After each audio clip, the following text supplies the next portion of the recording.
My name is Laura Bennett, and if you glimpsed my life 5 years ago, you'd have seen a woman shattered by the unthinkable, standing graveside in the scorching Texas sun, burying the love of my life, while my world crumbled around me. But let me pull you back to that dusty cemetery in Houston, where the air was thick with the scent of wilting lilies and unspoken greed, the day my husband, Mark, was laid to rest. Little did I know, as tears blurred my vision and the preacher's words faded into the wind, that his scheming family was already plotting to strip me bare, forging lies on paper to steal our shared dreams. That betrayal ignited a fire in me, a quiet, burning resolve that would lead me from poverty's edge to a secret fortune, and ultimately to a revenge so poetic it left them in ruins. I was born Laura Ramirez in a small border town near El Paso, Texas, where the Rio Grande whispered secrets to the desert winds. My parents were hard-working folks. Dad, a mechanic who fixed trucks for migrant workers, and Mom, a seamstress who mended clothes in our tiny living room that doubled as her workshop. We lived in a modest adobe house, the kind with creaky wooden floors, and a kitchen always smelling of fresh tortillas and chili. Money was tight. Christmases meant handmade piñatas and stories around the table rather than gifts under a tree. But there was love, fierce, unyielding love. Dad taught me to tinker with engines, showing me how to rebuild a carburetor with patience and grit. "Mija," he'd say, his hands stained black with oil. "Life's like this old truck. Sometimes it breaks, but you fix it and keep driving." Mom instilled in me a quiet strength, her needle flying as she shared tales of her abuela crossing the border for a better life. "Never let anyone take your dignity, Laura," she'd whisper. I was the first in my family to go to college, scraping together scholarships and waitressing gigs at a local diner to study business at the University of Texas in Austin. Those college years were a whirlwind. Late nights in the library, poring over economics textbooks, days fueled by black coffee and determination. I balanced classes with shifts at the diner, where the regulars knew me by name and tipped extra on tough days. It was there, amid the clatter of plates and the sizzle of griddles, that I honed my people skills, learning to read faces and negotiate tips like mini business deals. That's where I met Mark Bennett, tall, with a boyish grin and eyes like the Gulf Coast sky, a law student from a wealthy Houston family, a lineage tied to oil money and old Texas ranches. But love doesn't care about backgrounds. We bonded over late-night study sessions in the library, sharing dreams of building a life together. He proposed on a starry night by Lady Bird Lake, a simple ring glinting under the moonlight. "You're my anchor, Laura," he said, and I believed him. Our wedding was a blend of worlds, my family's vibrant mariachi music clashing joyfully with his parents' elegant string quartet at their sprawling estate. Mark's family, the Bennetts, were Texas royalty. His father, Harlan, a cutthroat real estate developer who'd turned dusty lots into luxury subdivisions. His mother, Vivian, a socialite with pearls and a perpetual glass of Chardonnay. And his siblings, brother Wade, a slick lawyer always scheming deals, and sister Claire, married to a banker, her life a parade of galas and gossip. They tolerated me at first, Vivian's smiles thin as she remarked on my quaint accent or ethnic recipes at family dinners. "How charming, dear," she'd say, her tone dripping condescension. But Mark defended me fiercely. "Laura's the best thing that's ever happened to me," he'd declare, pulling me close. "Laura brings flavor to this bland family," he'd joke later, making me laugh through the hurt. We built a life in Houston, a cozy bungalow in the Heights neighborhood, with a garden where I'd plant jalapenos and roses side by side. Our days were filled with laughter. Weekend barbecues with friends, drives to Galveston Beach where we'd build sandcastles and talk about starting a family. Someday, Mark would promise, his hand on my belly. Evenings were spent on the porch swing, watching fireflies dance as we discussed our future, maybe expanding my consulting business, perhaps Mark opening his own firm focused on pro bono work for underserved communities. Life felt full, unbreakable. Then came the diagnosis. Pancreatic cancer, aggressive, unforgiving. It started with subtle pains Mark dismissed as stress from long hours at the firm, but soon the doctor's words hit like a freight train. Stage 4. Mark fought like a warrior, enduring chemo that left him frail but never bitter. I was by his side through it all, holding his hand in sterile hospital rooms that smelled of antiseptic and despair. We'd share quiet moments between treatments, me reading him his favorite Western novels, him cracking weak jokes about outrunning the Reaper. "You're my strength, Laura," he'd whisper, his voice weak but eyes still sparkling. Vivian visited sporadically, more concerned with appearances than comfort, fussing over his hospital gown or bringing gourmet baskets that went untouched. Harlan barked orders at doctors, as if money could bully death. Wade and Claire hovered like vultures, whispering about the will when they thought I wasn't listening. I overheard Claire once in the hallway. "We need to protect the family assets. Laura's nice, but she's not blood." The words stung, but I pushed them aside, focusing on Mark. His last months were a blur of hope and heartbreak. Experimental trials in Dallas, nights where I'd lie awake listening to his labored breaths, praying for a miracle that never came. Mark passed on a quiet Tuesday morning, his last words a soft, "I love you," as the machines beeped their final farewell. The grief was a tidal wave, drowning me in waves of sorrow. I barely registered the funeral arrangements, the sea of black suits and sympathetic nods. But in the haze, I noticed the Bennett's odd urgency. Wade handling paperwork with a gleam in his eye, Claire sorting Mark's office with unnatural speed, even going through our personal drawers under the guise of helping. The betrayal unveiled itself like a slow poison. 2 weeks after the burial, at the reading of the will in Harlan's opulent office overlooking downtown Houston, the lawyer, a family friend with a mustache like a bad Western villain, cleared his throat and read aloud. Mark's assets, our home, his savings, shares in the family real estate firm, were all left to his siblings and parents. To my beloved wife, Laura, the document stated, "I leave my love and the personal effects in our home." I sat stunned, the room spinning. "This can't be right," I stammered. "Mark and I discussed everything. He wanted me provided for." Vivian dabbed her eyes with a lace handkerchief. "Darling, Mark knew you'd understand." "The family business stays in the family," Wade smirked. "It's what he wanted." But I knew Mark's handwriting, his wishes. We'd updated the will together just a year before, ensuring I'd inherit half. This document? Forged. Subtle differences.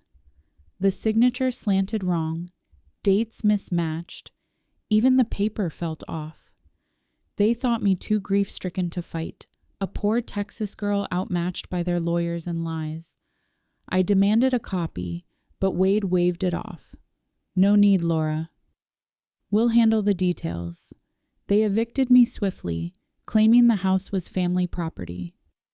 Sheriff's deputies arrived one morning, their badges glinting in the sun as they watched me pack. I loaded what I could into my old pickup truck. Photos of Mark, Mom's quilt, a few clothes, and Mark's favorite cowboy hat that still smelled of his cologne, and drove to a dingy motel on the outskirts of town. Poverty hit like a sandstorm. Bills piled up. My consulting gigs dried as grief sapped my energy. I waitressed at a Greasy Spoon, feet aching from double shifts, serving truckers who tipped in quarters. The diner was a far cry from my old life. Sticky counters, fluorescent lights buzzing overhead. The constant din of orders and complaints. Nights were torment, sobbing into thin pillows, questioning everything. "Why, Mark?" I'd whisper to the ceiling fan whirring above. The Bennetts? They thrived, flipping properties with Mark's stolen shares, toasting their legacy at country club luncheons. I heard whispers through mutual friends. Vivian bragging about redecorating our home, turning my garden into a poolside lounge. Claire wearing a necklace that was my wedding gift from Mark, flaunting it at charity events. Rage simmered, but survival came first. I called home often, Mom's voice a lifeline over crackly lines. "You're stronger than this, mija. Rise like the sun over the desert." One rainy evening, scraping plates in the diner, inspiration struck. A customer, a sharp-dressed woman from New York, left a business card for a real estate seminar. "You're smart," she said, eyeing my quick math on the bill. "Ever thought about investing?" I hadn't, but Mark had taught me basics.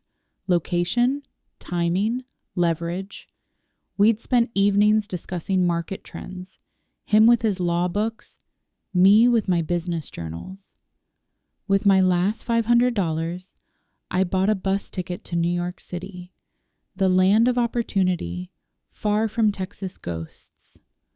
The journey was grueling, hours on a stuffy Greyhound, staring out at changing landscapes, my mind replaying Mark's encouragement. Arriving in Manhattan, the skyscrapers loomed like giants, the crowds a chaotic symphony. I crashed on a distant cousin's couch in Brooklyn, a shoebox apartment smelling of curry and ambition. Days, I temped as a secretary in stuffy offices, typing memos while my mind wandered to deals. Nights, I devoured books on real estate, flipping houses, market trends, REITs, free webinars, library computers. I absorbed it all, jotting notes in a worn journal that became my Bible. My first investment? A rundown brownstone in Harlem, bought at auction with a small loan from a women's microfinance group. I renovated it myself, sanding floors until my hands blistered, painting walls in the dead of night, learning plumbing from YouTube tutorials that echoed in the empty rooms. The satisfaction of seeing it transform, from crumbling relic to polished gem, was intoxicating. Sold it for double, reinvesting profits into the next property. Word spread in investor circles. The quiet Texan with a knack for spotting gems. I networked at low-key meetups and coffee shops, sharing tips with other women climbing the ladder. I kept a low profile, no social media, no family updates. Why tip my hand? My fortune grew secretly. A multifamily in Queens, condos in the Bronx, commercial space in Midtown. Each deal was a step up, negotiating with sellers over steaming cups of bodega coffee, crunching numbers late into the night. By year 3, my portfolio hit 7 figures. I lived modestly. A studio in Chelsea, meals from food trucks, but inside I was rebuilding. Therapy helped unpack the grief. Sessions in a cozy office overlooking the Hudson, where I'd unravel the knots of anger and loss. "You're not just surviving, Laura. You're thriving," my therapist said. Friends emerged, fellow women entrepreneurs, sharing stories of loss and comeback over coffee in Central Park, their laughter a balm to my soul. One, a lawyer named Rita, became my confidant. "Those in-laws? Sue them," she urged, her eyes fierce. I gathered evidence quietly, hired a PI to dig into the forged will, uncovering emails between Wade and the lawyer, bribes to notaries, even audio recordings of Harlan boasting about securing the family fortune. Legal proof stacked like bricks in my empire, each piece a vindication. The climax brewed when the invitation arrived. Harlan and Vivian's 50th anniversary gala at their Houston estate, now expanded with my stolen money, including a new wing they called the Bennett Legacy Pavilion. Join us for a night of celebration, it read, gold-embossed mockery. I debated for days, pacing my studio, weighing justice against peace. But the fire won. I flew back, first class this time, in a tailored black dress that screamed power, my hair pulled back in a sleek bun that hid the storm within. The estate glittered, string lights over manicured lawns, a band playing jazz, guests in tuxedos clinking champagne. Vivian air-kissed me, her perfume cloying. Laura, how unexpected. Still in that little job up north? Wade leered, his tie askew from early drinks. Heard you're in New York, waitressing? Claire tittered, her diamond earrings catching the light. I smiled sweetly, biding time, mingling with old acquaintances who whispered sympathies. During toasts, Harlan raised his glass, his voice booming. To family legacy, built on hard work and unity. Guests cheered, but I stood, heart pounding like a war drum. And to truth, I added, voice steady as steel. Pulling out my phone, I projected documents onto a screen meant for slideshows. The original will, forgery analysis, email trails, bank records showing siphoned funds. Gasps rippled like a wave. You cheated me, I declared, eyes locked on Vivian's paling face. Forged Mark's signature, stole our home, our future. But I've rebuilt, bigger, stronger. Wade blustered, lies. Security, but Rita, my surprise guest, stepped forward with subpoenas in hand. Federal fraud charges pending, assets frozen. The room erupted, guests whispering, phones recording viral moments. Harlan clutched his chest, face ashen. Vivian sobbed into her napkin, her pearls clattering. Their empire crumbled. Assets seized, lawsuits looming, reputations shattered in the Houston Society pages the next day. But revenge wasn't destruction. It was reclamation. I reclaimed it all. The house, shares, millions, through court orders that came swift as justice. Walking through our old bungalow one last time, I touched the walls where Mark and I had laughed, then sold it all. The proceeds? Donated to women's shelters across Texas, places for widows like me to rebuild, offering counseling, job training, safe havens. I visited one, handing over the check, seeing hope in the eyes of women who'd faced their own shadows. The Bennetts? Disgraced, bankrupt, scattering like shadows.